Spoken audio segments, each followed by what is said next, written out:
Hi, it's Chris. Today I'm going to show you how to install a new capacitor in your Whirlpool built washer. Fairly easy repair, and we'll take you through it step by step. In today's repair, you're going to want to remove the power supply from the washer, as you're going to be working with some electrical components. To do so, you're just going to remove the plug from the wall, and as well turn off your water supply and remove your hoses.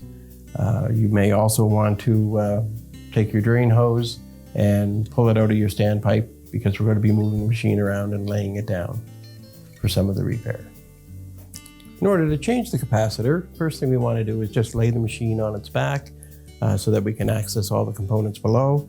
Our first step is going to be to remove the belt cover, and just with the 5/16 nut driver, we're going to loosen those screws and remove them. There's one here and one down here. And with that loose, we can remove the belt cover. And just set it to one side.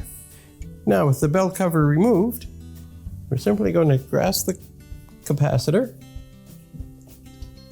and give it a turn. Counterclockwise turn and pull straight out.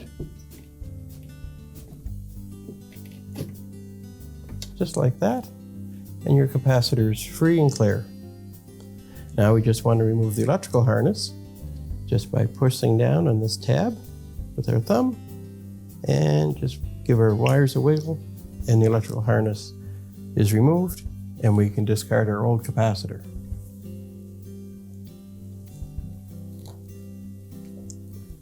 To install our new capacitor, first thing we're going to do is install our electrical harness, simply by pushing it into place and making sure that that locking tab has made its connection.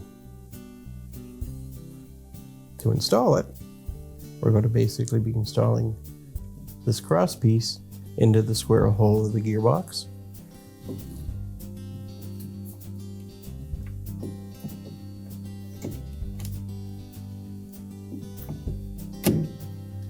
We just line it up and rotate it clockwise. Now that the capacitor is locked into place, we just need to put our belt guard back on. Install our 2 screws.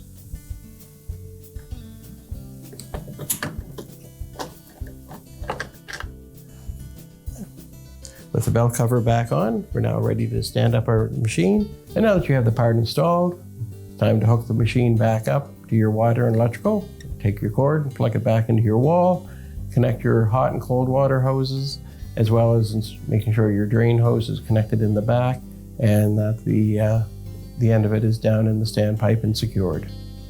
And your repair is complete.